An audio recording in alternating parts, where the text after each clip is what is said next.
থেকে স্ত্রীকে জড়িয়ে ধরতে পারবো? আমি তখন বললাম কোনো সমস্যা নাই, স্ত্রীকে জড়িয়ে ধরতে পারবেন যদি নিজেকে কন্ট্রোল করতে পারেন। কথা কয় না? নতুন বিয়ে করেছেন, খবরদার, সাবধান। কিন্তু 12, 14, 15 বছর হয়েছে বিয়ে করছেন, কোনো সমস্যা নেই, রাগ করেন নাকি? রোজা থাকা অবস্থায় অনেক বিষয় আমরা ওলামা ইকরামদের কাছে জানতে চাই, কিন্তু বুঝি না। অনেকে আবার রমজান মাস এলে কয়, হুজুর রমজান ইবাদতের মাস, তাহলে কি আমরা একেবারে মাহরুম থাকবো? কথা কি বোঝেন নাই?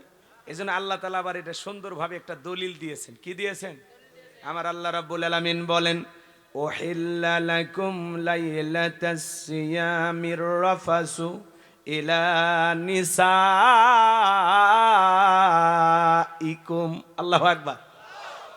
আল্লাহ রাব্বুল আলামিন বলেন, রমজান মাসে রাতের বেলায় তোমাদের জন্য তোমাদের স্ত্রীদেরকে বৈধ করা হয়েছে, হালাল করা হয়েছে। বলুন সুবহানাল্লাহ। এদিক খেয়াল করেন, ফজরের সুবে সাদেক থেকে শুরু করে সূর্যাস্ত পর্যন্ত, এই ইফতারি আগ পর্যন্ত সমস্ত কামনা বাসনা থেকে, সমস্ত পানাহার থেকে, যৌন কামনা বাসনা থেকে নিজেকে সংযত রাখার নাম হলো সিয়াম। এর নাম হলো কি? রোজা। এই জন্য মাথা ঠান্ডা রেখে আমার কথাগুলো বুঝবেন। তাহলে স্ত্রী হলো রমজান মাসে ইফতার করার পর থেকে সিহারি খাওয়ার আগ পর্যন্ত হালাল। সুবহানাল্লাহ কোন। ইসলাম কত সুন্দর, কি জানবেন? প্রত্যেকটি কথার দলিল আছে। আল্লাহু আকবার বলেন। এই জন্য রোজায় থাকা অবস্থায় স্ত্রীকে আপনি চুমো খেতে পারবেন, কোনো সমস্যা নেই, কিন্তু সেই পুরুষ চুমা খাবে যে নিজেকে কন্ট্রোল করতে পারবে। যেহেতু সামনে রমাদান, রমাদান সম্পর্কে আমাদের কিছু জানার দরকার আছে না নাই? আল্লাহ যেন কবুল করেন, জোরে বলেন আমিন। খারাপ লাগে নাকি? তাহলে 3 সন্তানের বাবা হয়ে গেছে, শরম লাগে না? বউকে সালাম দিতে গিয়ে শরম লাগে, এটা শরম না শয়তানি? জোরে বলেন। বউকে সালাম দিতে গিয়ে শরম আছে? আজ থেকে সালাম চালু হবে ঘরে ঘরে, ইনশাআল্লাহ। দিয়ে দেখেন, সালাম শান্তি পাবেন, শান্তি পাবেন। আমি বলে দিলাম আপনাকে, আপনি সালাম দেন। স্বামী স্ত্রীর মধ্যে সালাম আদান প্রদান হলে একে অপরের প্রতি শ্রদ্ধা, ভক্তি, বিশ্বাস, ভালোবাসা বেড়ে যায়। আল্লাহু আকবার বলে। তাহলে ভালোবাসা বৃদ্ধি করতে গেলে এই আমলটা করা যাবে তো ইনশাল্লাহ। সম্মানিত ভাইরা আমার, লম্বা হবে, লম্বা করার সুযোগ নাই, সামনের দিকে যাই। আরো কথা বলার আছে বাজান, আমি গুনাহগার, সে কথা বলতে চাচ্ছিলাম, গভীর মনোযোগ দিয়ে কথাগুলো শুনে যান। আম্মা জান আয়েশা ডেকে বলেন, নবীজি যখন সালাম দিয়ে ঘরের ভিতরে প্রবেশ করলেন, নবীজির চেহারার আলোতে সুইটা কই পড়ে আছে আমি পরিষ্কার দেখতে পেয়েছি। একটু জোরে বলেন না সুবহানাল্লাহ। কেমন নবী পাইছি, নবীর সম্মান মর্যাদা কত জানেন? এক জায়গায় ওয়াজ করলাম, নানা মানুষজনকে জিজ্ঞাসা করলাম, বলেন তো আমাদের নবীর নাম কি? বলে আব্দুল কাদের জিলানী। পীর সাহেবের নাম মুখস্থ আছে, কিন্তু কপাল ভরা রাসূলের নামটা বলতে পারে না। এমনও মুসলমান আছে না নাই? নবীর সম্মান মর্যাদা কত জানেন? যে নবী হা বললে তামাম পৃথিবীবাসীর জন্য আল্লাহ পাক হালালে পরিণত করে দেয়, যে নবী না বললে তামাম পৃথিবীবাসীর জন্য আল্লাহ পাক হারামে পরিণত করে দেয়। আল্লাহু আকবার। জমিনে পথ চললে আসমানের এক খণ্ড মেঘ আসে ছায়া প্রদান করে, যেই নবীর চেহারার উপরে মশা মাছি বড় হারাম। নবীজি যখন ঘেমে যেতেন, আম্মা জানেরা নবীজির দেগের ঘামগুলো শিশির ভিতরে জমা রাখতেন। বিশেষ দিনে নবীজির দেগের ঘামগুলো সুগন্ধি হিসাবে ব্যবহার করা হতো। বলুন সুবহানাল্লাহ। হযরতে আনাস বলেন, নবীজির দেগের ঘামের চাইতে দামি সুগন্ধি জীবনে কোনোদিন আমি আমার নাকে পাইনি। বলুন সুবহানাল্লাহ। নবীজি থুতু নিক্ষেপ করলে সেখান থেকে সুগন্ধি বের হয়। নবী যখন ওযু করতেন, ওযুর পানি দিয়ে সুগন্ধি বের হয়ে যায়। সাহাবীরা মাঝে মাঝে নবীজির পরে যাওয়া ওযুর পানিগুলো দিয়া, এদিক খেয়াল করেন, ওযুর পানি আছে না, এগুলো মাঝে মাঝে একটু করে নিয়ে নিজের শরীরে আতরের মতো ব্যবহার করতেন। বলুন সুবহানাল্লাহ। নবীজি যে রাস্তা দিয়ে হেঁটে যায়, সেই রাস্তা দিয়ে সুগন্ধি বের হয়। আল্লাহু আকবার। কাফেররা পর্যন্ত বলতে পারতো এই রাস্তা দিয়ে নবী মুহাম্মদ হেঁটে গেছে। বলেন আল্লাহু আকবার। যে নবী আসমানের চাঁদের দিকে ইশারা করলে চাঁদ 2 টুকরো হয়ে যায়, জমিনে পা তুললে মাওলা পাকের আরশে আজিম আল্লাহ রাজধানীতে পৌঁছে যায়। যেই ছাগলের স্তনে দুধ নাই, বিশ্বনবীর হাতটা লেগে গেলে দুধে পরিপূর্ণ হয়ে যায়। যেই খাবার 2-3 জন মানুষ খাবে, ওই খাবারে যখন বিশ্বনবীর হাতটা লেগে যায়, শত শত মানুষ খাবার খেয়েও যেমন খাবার তেমনি থাকে। বলুন সুবহানাল্লাহ। যেই নবীর চেহারার দিকে তাকাইলে পেটের ক্ষুধা নিবারণ হয়ে যায়। বলুন সুবহানাল্লাহ। পাইলে নিরালাই গো নবী, পাইলে নিরালাই, পাইলে নিরালাই গো নবী, পাইলে নিরালাই। 2 কদমে চুমু খাবো, 2 কদমে চুমু খাবো, চরণ ধুলি মাখবো গাই। পাইলে নিরালাই গো নবী, পাইলে নিরালাই। বলুন পাইলে নিরালাই গো নবী, পাইলে নিরালাই। 2 কদমে চুমু খাবো, 2 কদম চুমু খাবো, চরণ ধুলি মাখবো গাই। পাইলে নিরালাই গো নবী, পাইলে নিরালাই। জোরে বলেন মারহাবা। নবীর মোহাব্বত ভালোবাসা কলিজায় আছে না নাই? সেই নবীর কাছে হযরত বেলাল ডেকে বলে, নবী গো, আপনি কালেমার দাওয়াত দেন, ইসলামের প্রচার প্রসার করেন, দয়া করে আমার কালেমা পড়ে মুসলমান বানায় দেন। বিশ্বনবী হযরত বেলালকে পড়া দিলেন, লা ইলাহা ইল্লাল্লাহু মুহাম্মাদুর রাসূলুল্লাহ সাল্লাল্লাহু আলাইহি ওয়াসাল্লাম।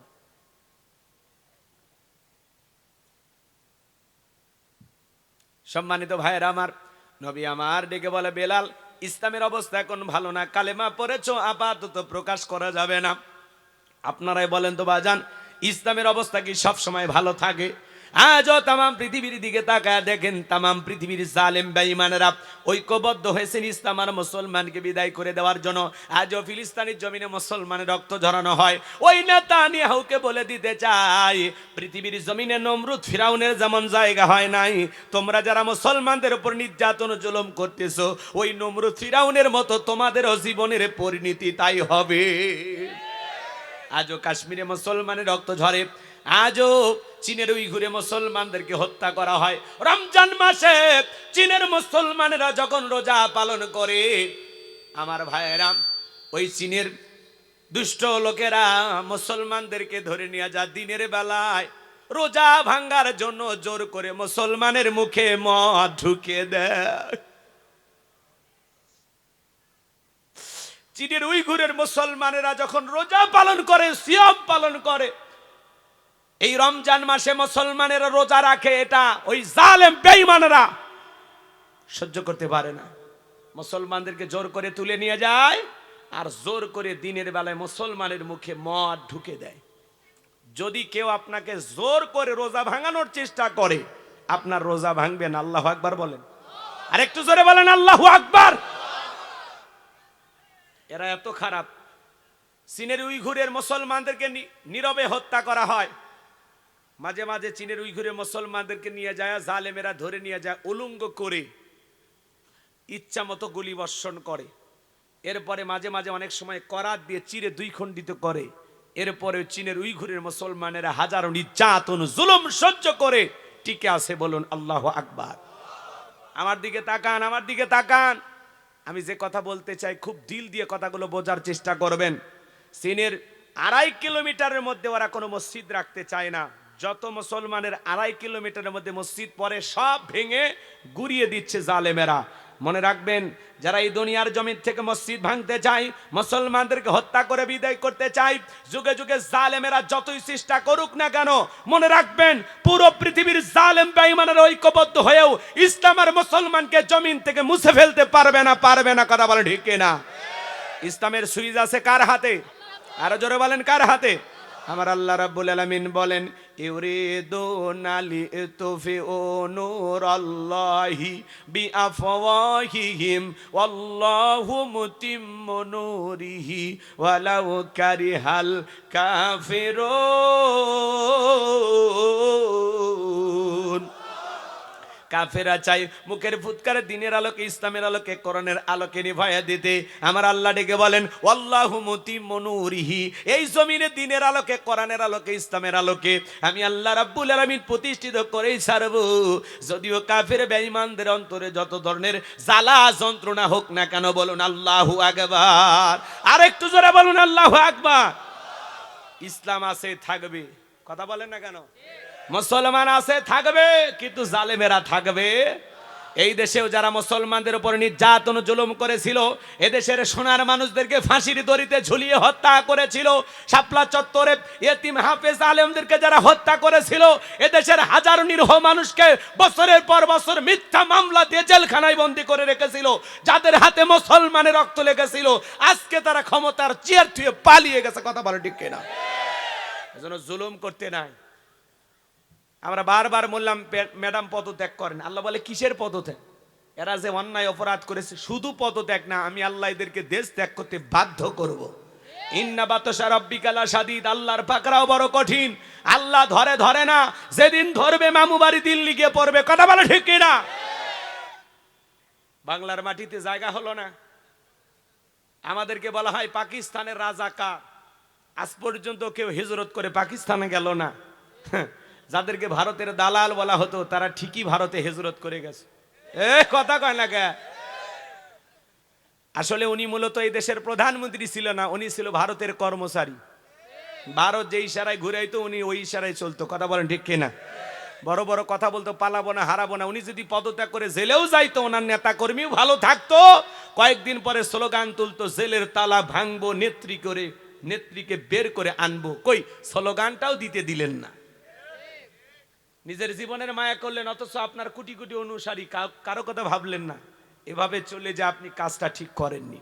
কেন পালিয়ে গেলেন? আবার মাঝে মাঝে কল রেকর্ড ফাঁস হয়, মায়া লাগে তো শুনে। বলে আমি দেশের কাছে আছি, চট করে ঢুকবো। আরে ঢোকার আগেও চিন্তা করা লাগে। আমরা বলতে চাই, যাওয়ার সময় তো বলে যাননি, আসার আগে এত কাহিনী কেন?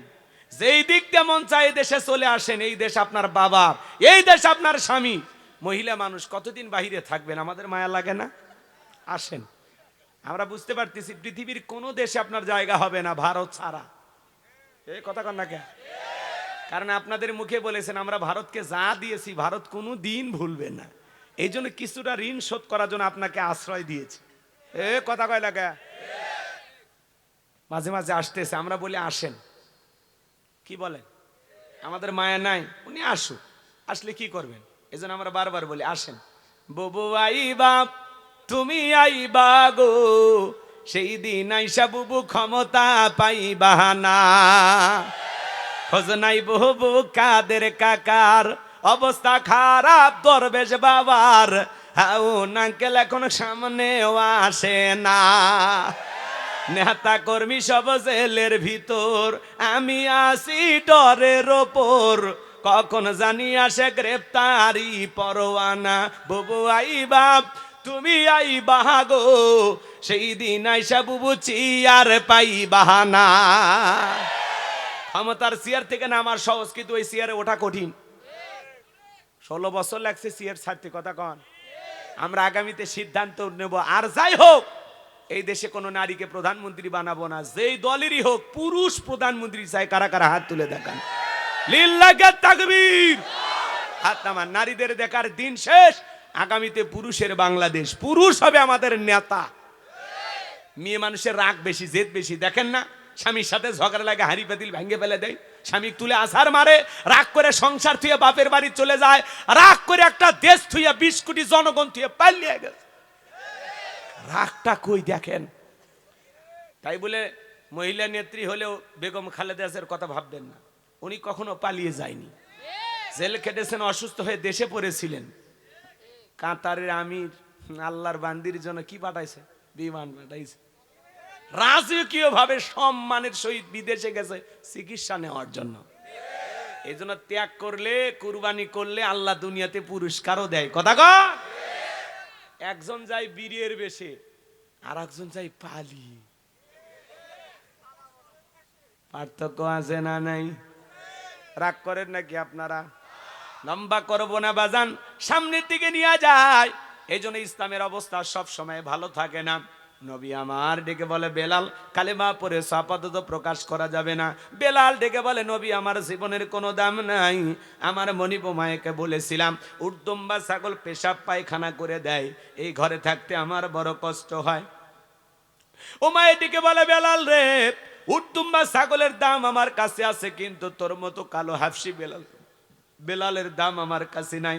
নবী গো, আপনি শুধু আমার জন্য দোয়া করেন, মৃত্যু পর্যন্ত যেন আমি কালেমার পথে টিকে থাকতে পারি। এই কথা বলে হযরত বেলাল চলে গেলেন। সূর্য উদয় হয়ে গেছে, অনেকটা বেলা হয়ে গেছে, বেলাল দরজা খোলে না। অন্যান্য চাকর যারা আছে নালিশ নিয়ে চলে গেছে উমায়ের কাছে, যা বলে নেতা এখন পর্যন্ত বেলাল দরজা খোলে নাই, তাই নাকি? বলে হ্যাঁ। এমনি তো বেলালকে সহ্য করতে পারে না, তার উপরে আবার নালিশ। এইবার দরজায় ডাক দেয়, বেলাল দরজা খোল। হযরতে বেলাল দরজা খোলে না, জোরে করে ধাক্কা মারছে, যখন দরজা খুলে গেছে তখন এইবার উমায়া তাকায় দেখে যেই রাত্রিতে হযরতে বেলাল কালেমা পড়ে মুসলমান হয়েছে, ওই রাত্রিতে একটা উট দুম্বা ছাগলের কাছে কোনো পেশাব পায়খানা নাই। জোরে বলেন মারহাবা। এইবার উমায় ডেকে বলে, চাকরের দল, বেলালের বিরুদ্ধে মিথ্যা অভিযোগ দাও। তোমরা যখন ঘুমাচ্ছিলে বেলাল তখন ময়লা আবর্জনা পরিষ্কার করেছে, তাকায় দেখো না একটা উদ্দম্বা ছাগলের কাছে কোনো পেশাব পায়খানা নাই, যাও নিজেদের কাজ করো। এই কথা বলে ওদেরকে তাড়িয়ে দিলেন, এক পা দু পা করে। এদিক খেয়াল করেন বাজান, বেলালের কাছে চলে গেলেন। হযরতে বেলাল দেয়ালে পিঠটা লাগায়া জিব্বানার আল্লাহর জিকিরি করে, হালকা করে ধাক্কা মারছে, যখন জবান দিয়ে কালেমার আওয়াজ বের হয়েছে তখন এইবার ডেকে বলে, বেলাল তোর জবান দিয়ে কি শুনলাম, তুমি কি মুসলমান হয়েছো? হযরতে বেলাল ডেকে বলে, মুসলমান হয় যারা মিথ্যা কথা বলতে পারে না তারা, অকুলু কওলান সাদীদা। মুসলমানেরা হবে সত্যবাদী, মুসলমানেরা কখনো মিথ্যাবাদী হবে না। আমাদের সমাজে মিথ্যা বলতে বলতে চেহারাটা বেকা হয়ে গেছে, এক পা কবরে চলে গেছে। এত মিথ্যা কথা বলে, ভরা পেটে মিথ্যা, খালি পেটে মিথ্যা। মিথ্যা না বললে নাকি পেটের ভাত হজম হয় না, এরকম শয়তানের বন্ধু আছে না? না, মিথ্যা না বললে আর দিন চলে না। কিভাবে মিডিয়ার সামনে এসে এত মিথ্যা কথা বলে, আছে না? না আমার ভাইয়েরাম, চলেন আমি সামনের দিকে আপনাদেরকে একটু নিয়ে যাই। আমি যে কথা বলতে চাচ্ছিলাম দিল দিয়ে কথাগুলো শুনে যান। ওমায়ে ডেকে বলে, বেলাল কয়েকদিন আগে আবু জেহেল ঘোষণা করেছে দাস দাসীর উপর নজর রাখবা, তারা যেন মুহাম্মাদের কালেমা গ্রহণ না করে। বেলাল রে, এই কথা আবু জেহেল শুনলে সর্বনাশ হয়ে যাবে, উর্দুম্বা ছাগলের মালিক বানায় দেব, থাকার জন্য তোর ভালো একটা ঘরের ব্যবস্থা করে দেব। হযরতে বেলাল ডেকে বলে, উমাইয়া দুনিয়ার কোনো পার্থিব সম্পদের বিনিময়ে বেলাল তার ঈমান বিক্রি করবে না। বলুন আল্লাহু আকবার। বলে আমার কথা একেবারে না শুনলে বড় নেতা আবু জেহেলকে খবর দিব। হযরতে বেলাল ডেকে বলে, কোন বড় নেতা ছোট নেতা এখন কাউকে কোনার টাইম নাই। আমি দুনিয়ার কোন আবু জেহেলকে ভয় করি না, আমি ভয় করি আমার আল্লাহকে। বলুন আল্লাহু আকবার। এইবার চলে গেলে আবু জেহেলের বাড়িতে যায়, বলে নেতা সংবাদ খুব খারাপ, আমার বাড়ির কৃতদাস বেলাল কালেমা পড়ে মুসলমান হয়েছে। তাই নাকি? বলে হ্যাঁ। ঠিক আছে যাও বাড়িতে, আমি আসতেছি। আমার ভাইয়েরা, আবু জেহেল তার সাঙ্গপাঙ্গ ক্যাডার মাস্তান ছিল, যাদের কাজই হলো মুসলমানদের উপর নির্যাতন জুলুম চালানো।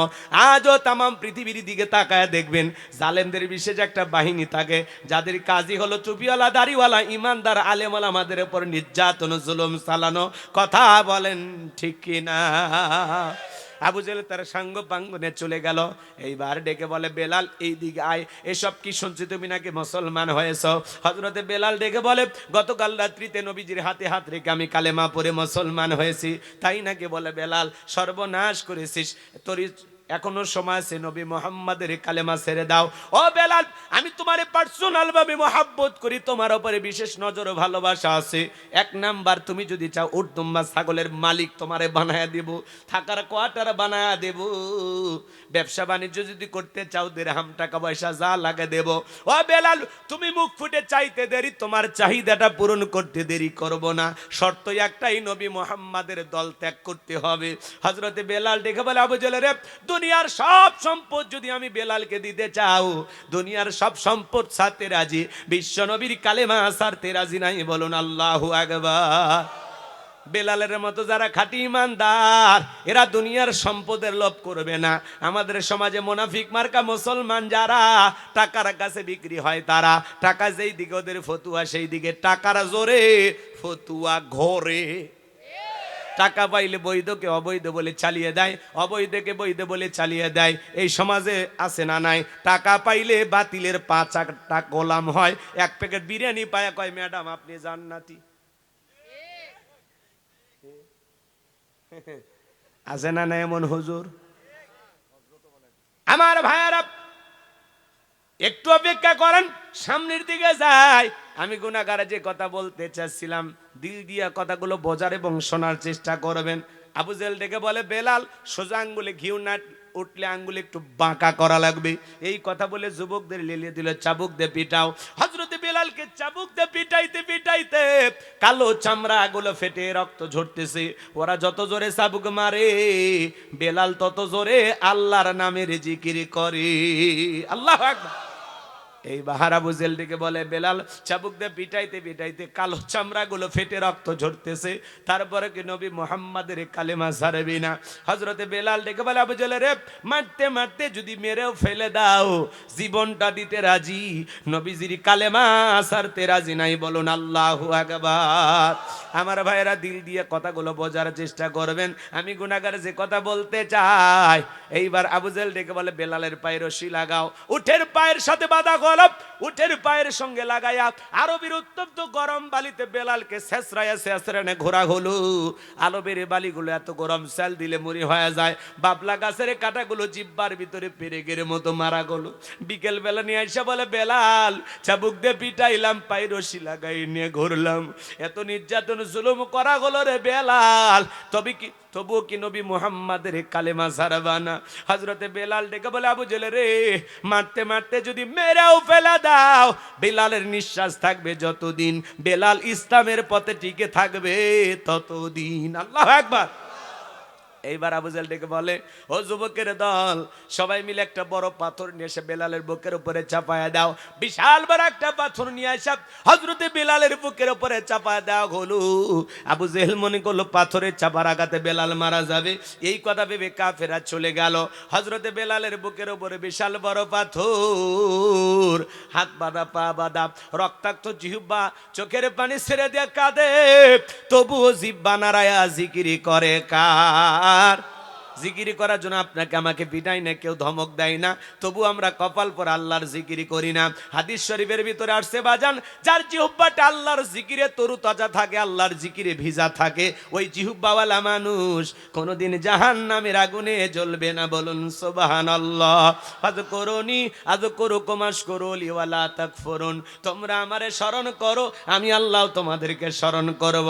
কৃতজ্ঞতা প্রকাশ করো, অকৃতজ্ঞ হয়ো না।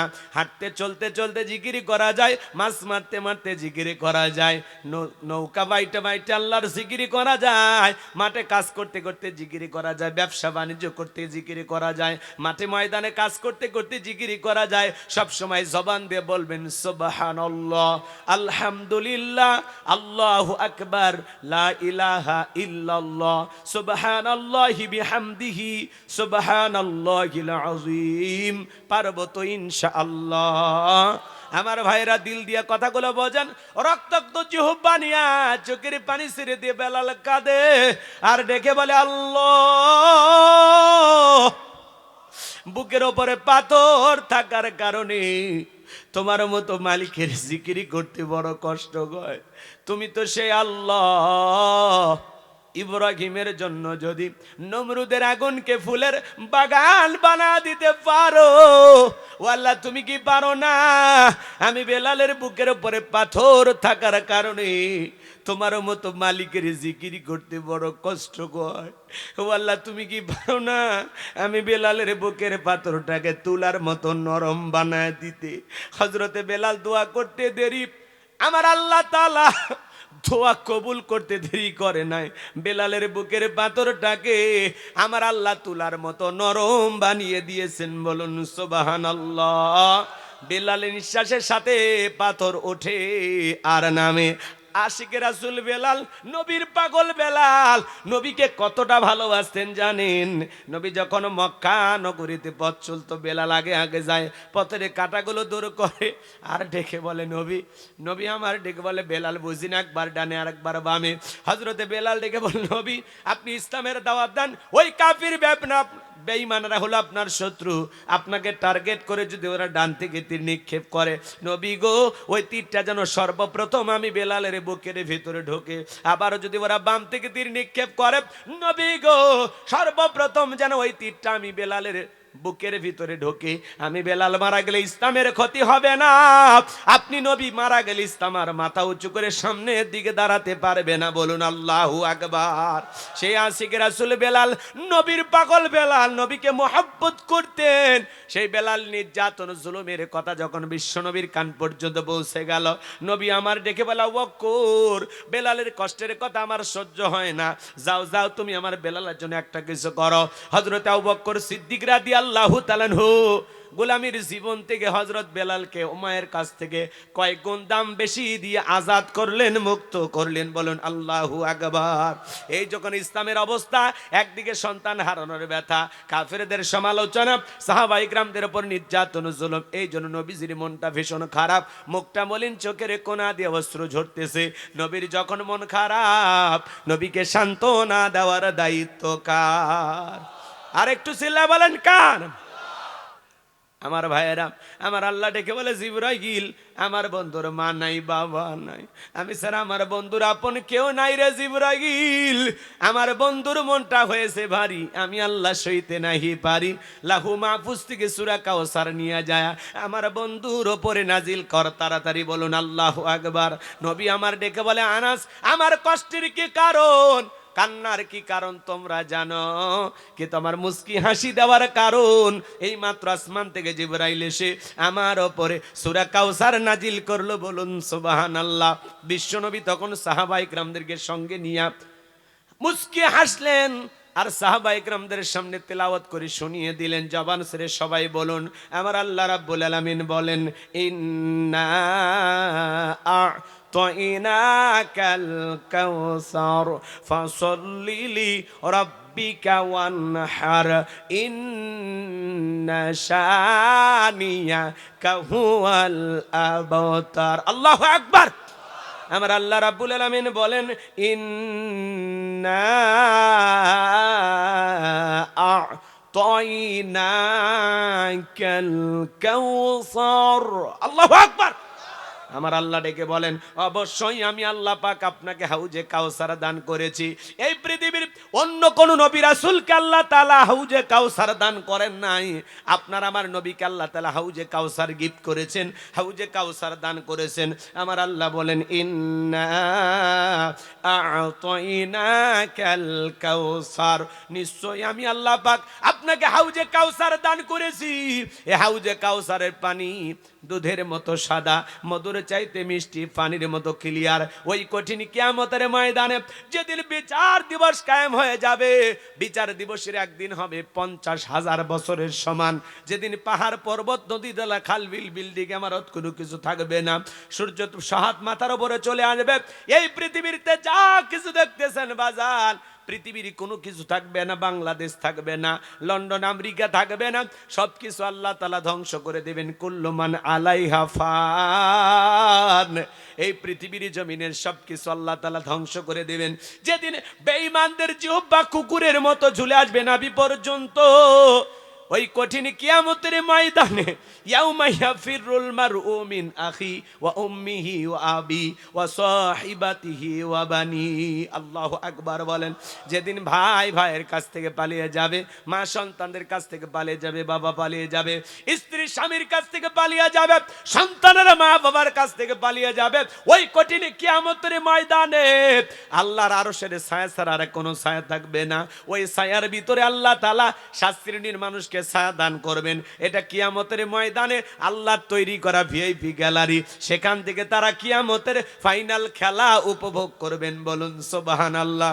মানুষ দলে দলে পানি পানি বলে চিৎকার মারবে আর বিশ্বনবীর দিকে রওনা করবেন। দলে দলে মানুষ যখন রওনা করবেন, কিছু মানুষের চোখের সামনে আল্লাহ তাআলা পর্দার আবরণ তৈরি করে দিবেন। নবী আমার তখন ডেকে বলবেন, আল্লাহ, সংখ্যায় আমি আমার অনেক উম্মতকে দেখতে পাইলাম, কেন জানি সংখ্যাটা কমে গেল, ব্যাপারটা বুঝতে পারলাম না। আল্লাহ তখন ডেকে বলে, বন্ধু, পাইকারি দরে আপনি সবাইকে হাউজে কাউসারে পানি পান করাইতে পারবেন না। দুনিয়ার জীবনে 2টি অপরাধ করেছিল যারা, আজকে হাউজে কাউসারের পানি পাবে না তারা। কয়টি অপরাধ? জোরে বলেন। ওই অপরাধ আপনার আমার ভিতরে থাকতে পারে কিনা? না না, জানার দরকার নাই। কি কয়টি অপরাধ? জোরে বলেন, কয়টি? ভালো করে বোঝার চেষ্টা করবেন কি সেই দুইটি অপরাধ, একটু অপেক্ষা করেন বাজান। নবী আমার হাউজে কাউসারের পিয়ালা না দাঁড়িয়ে আছেন, হযরত আবু বকর সিদ্দিক রাদিয়াল্লাহু তাআলা পিয়ালাগুলো ভরায় দিবেন, মাঝখানে দাঁড়িয়ে আছেন হযরত ওমর বিশ্বনবীর হাতে দিবেন, আর নবীজি তার আদরের উম্মতদেরকে খুঁজে খুঁজে হাউজে কাউসারের পানি পান করাবেন। বলুন সুবহানাল্লাহ, আর একটু জোরে বলুন সুবহানাল্লাহ। নবীজির হাতে এক পেয়ালা হাউজে কাউসারের পানি যদি পান করতে পারেন, কিয়ামত, এদিক খেয়াল করেন, কিয়ামতের ওই কঠিন দিনে, কিয়ামতের ওই কঠিন দিন 50,000 বছরের সমান হবে। নবীজির হাতে এক পেয়ালা হাউজে কাউসারের পানি পান করতে পারলে জান্নাতে ঢোকা পর্যন্ত আপনারা তৃষ্ণা লাগবে না, আল্লাহ তাআলা তৃষ্ণা মিটিয়ে দিবেন। বলুন সুবহানাল্লাহ। নবীজির হাতে কিয়ামতের ময়দানে কারা কারা হাউজে কাউসারের পানি পান করতে চান, দুইটা হাত তুলে আল্লাহকে দেখান। আল্লাহ কুদরতি দৃষ্টি দিয়া তাকায় দেখো, রাত্রি 1টা পার হয়ে গেছে, তোমার গোলামেরা নবীজির হাতে কিয়ামতের ময়দানে হাউজে কাউসারের পানি পান করতে চায়। আল্লাহ আমাদের সবাইকে নবীজির হাতে হাউজে কাউসারের পানি পান করার তৌফিক দান করুন। জোরে বলুন আমিন। আর একটু জোরে বলেন আমিন। আরো একবার বলেন আমিন। হাত নামান, হাত নামান। পানি চাইলে কি পাওয়া যাবে? হ্যাঁ, এদিকে খেয়াল করেন, আমি আপনাদের এলাকায় আসলাম, একটা ছেলের হাতে কিছু চকলেট দিলাম, দিয়ে বললাম ভাতিজা এক বদনা ভইরে আমারে পানি এনে দাও, আমি একটু উজু বানাবো। ওই ছেলেটা বদনা আর চকলেট নিয়ে মারছে দৌড়, মাঝখানে আসার খাই পড়ে গেছে, হাঁটুটা ছিলে গেছে, রক্ত বের হয়েছে, ব্যথাও পাইছে। এরপরে চকলেট থাকার কারণে উঠে দাঁড়াইছে, বদনা ভরিয়া পানি নিয়ে আমার সামনে হাজির। আমি তখন বললাম বাবা এই পানিটা আনতে গিয়ে তোমার কষ্ট হয়েছে, মাঝখানে আসার গায়ে পড়ে গেছে, হাঁটুটা ছিলে গেছে, রক্ত বের হয়েছে। ওই ছেলেটার হাতে চকলেট থাকার কারণে বলতেছে আমি এরকম কত পড়ে যাই, আমার কিছুই হয় না। কথা কন, ওই চকলেট থাকার কারণে আর ব্যথাকে ব্যথা মনে হচ্ছে না। নবীজির হাতে কিয়ামতের ময়দানে এক পেলা হাউজে কাউসারের পানি যদি পান করতে চান, কিয়ামতের কঠিন দিন আপনার কাছে কঠিন মনে হবে না, আল্লাহ সহজ করে দেবেন। অনেকে সুবহানাল্লাহ কয় না, সকাল 9টার পরে বউরে সাথে নিয়ে বললেন সুবহানাল্লাহ। একবার যদি সুবহানাল্লাহ বলতে পারেন, জান্নাতের বাগানে আপনার নামে একটি গাছ লাগানো হয়।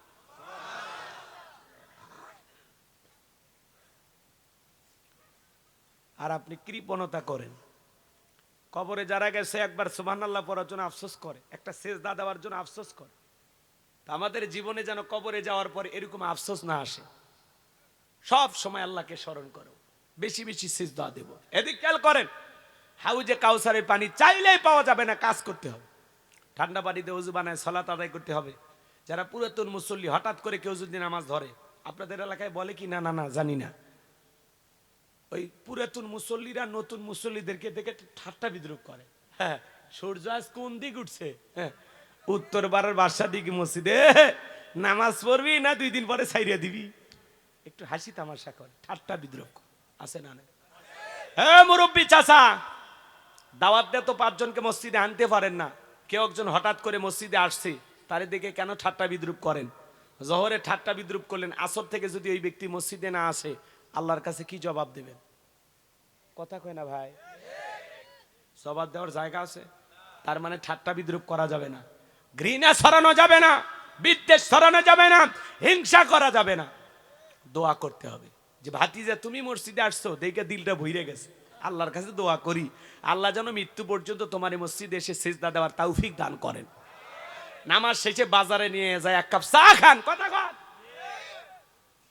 ভালো ব্যবহার করেন, বুকে টানেন, বুকে টানেন, ঠেলে দূরে দিন না, ভালোবাসা দেন।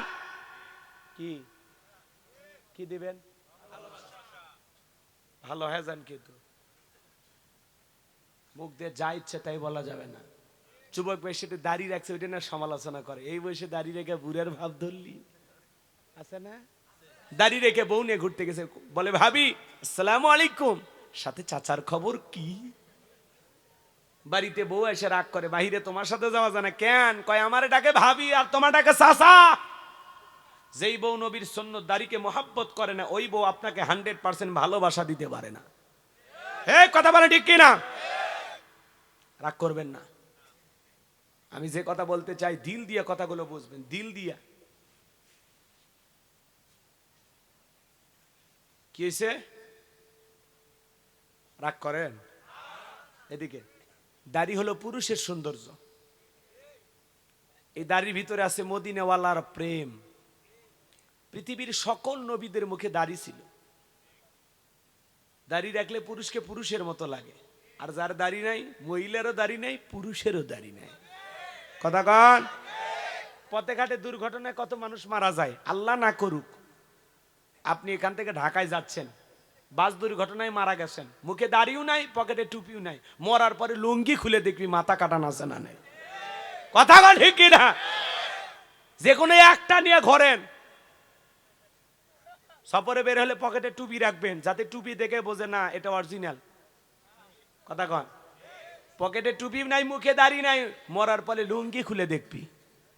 মরার পরে মানুষকে ইজ্জত দেখাতে চান? এই যে মাহফিলে আসেন, অনেকের মাথায় টুপি নাই। আমার সাথে চলেন তো, জামালপুর ময়মনসিংহে চলেন, নোয়াখালী ফেনী কুমিল্লায় চলেন, শ্রোতাদের মাথায় খালি টুপি আর টুপি দেখবেন। তারা মাহফিলে আসে, মনে হয় কি সুন্দর সাইজে গুজে। আর আপনারা অনেকে মাথায় টুপি দিতে চান না কেন? কি হয়েছে? টুপি ভারী লাগে, মাথা গরম হয়, চান্দি গরম হয়, রাগ করেন? রাখবেন। এটা কোরআনের মাহফিল, জান্নাতের বাগান, একটা সুন্দর পরিবেশ আসবেন, একটু গেট আপ নিয়ে আসবেন, সৌন্দর্য, সুন্দর পরিপাটি হয়ে আসবেন। কাপড় পোশাক যেটা পরেন পরেন, সমস্যা নেই, কিন্তু মাথায় যেন টুপি দেখা যায়, সাদা সাদা কি সুন্দর টুপি পরবেন, দেখে মজা লাগে। মাহফিলের দিকে তাকাইলে মানে অন্তর থেকে আলোচনা চলে আসবে। কথা কন ঠিক কি না? পারবো তো ইনশাল্লাহ। আলহামদুলিল্লাহ, এই জায়গায় 50%-এরও বেশি মাথায় টুপি দেখা যায়। বাকি যারা আছেন আপনারা একটু ভালো হয়ে যান। তাহলে দাড়ি কাটা যাবে? হ্যাঁ, দাড়ি আল্লাহ পুরুষের কি না না গুণ আছে, গুণ আছে। কি বলেন? গুণ আছে। দাড়ি রাখেন, যত বেশি কাটবেন তত বেশি দুর্বল হয়ে যাবেন। কথা কয় না? হ্যাঁ, তত বেশি যে চামড়ার যে সুন্দর স্কিনগুলো নষ্ট হয়ে যাবে। এই জন্য আসুন একটু পরিবর্তন হয়ে যায়। আল্লাহ যেন আমাদের সবাইকে মদিনাওয়ালার মহাব্বতে, মদিনাওয়ালার প্রেম ভালোবাসা আমাদের কলিজায় দান করেন। আমরা যেন আজ থেকে নবী মুহাম্মদকে ভালোবেসে মুখে দাড়ি রাখতে পারি। কোন কোন যুবক রাখবেন দাড়ি? একটু হাত তোলেন তো। যাদের মুখে দাড়ি আছে তারা না, যারা রাখবেন নিয়ত করেন, আজ থেকে নিয়ত করেন যে হুজুর দাড়িতে আর ব্লেড দেব না। এতগুলো মানুষ যদি আল্লাহ তাআলা পরিবর্তন করে দেন, আজকের মাহফিলকে কবুল করবেন কে? আল্লাহ আপনাদের কবুল করুন, জোরে বলুন আমিন। এদিকে খেয়াল করেন, হাউজে কাউসারের পানি পান করতে গেলে কাজ করতে হবে দুইটি। দুইটা আঙ্গুল তুলে বলেন তো কয়টি? দুইটি। আর জোরে, এ জোর হলো না, এ উঠেই যাবে। একটু মিছিল করার অভ্যাস করেন। 16 বছর মিছিল করতে পারেনি, সামনে মিছিল করা লাগবে। মার্কা রে মার্কা, ঠিকই মার্কা, মিছিল করা লাগবে। হ্যাঁ, চলেন সামনের দিকে যাই। আজগবি এক মার্কার নাম করলাম, বোঝেন নাই? ধাম করে একটা মার্কার নাম বলবেন, বিপদে পড়ে যাবেন। অতএব চুপচাপ থাকেন, সময় বলে দিবে। আল্লাহ কবুল করুন, জোরে বলুন আমিন। হাউজে কাউসারে পানি পান করতে গেলে কাজ করতে হবে দুইটি। জোরে বলেন কয়টি? আল্লাহ তাআলা সেটা 2 নাম্বার আয়াতে জানিয়ে দিলেন। জবান ছেড়ে সবাই আমার সঙ্গে তেলাওয়াত করুন। ফাসল্লিলি রব্বিকা ওয়ানহার, বলুন ফাসল্লিলি, ফাসল্লিলি রব্বিকা ওয়ানহার। 1 নাম্বার হলো ফাসল্লিলি রব্বিকা, রবির উদ্দেশ্যে সালাত। সালাত হবে একমাত্র কার জন্য? قل إن صلاتي ونسكي ومحياي ومماتي لله رب العالمين। সূরা আনআম আয়াত নাম্বার 162। আল্লাহ তাআলা জানিয়ে দিলেন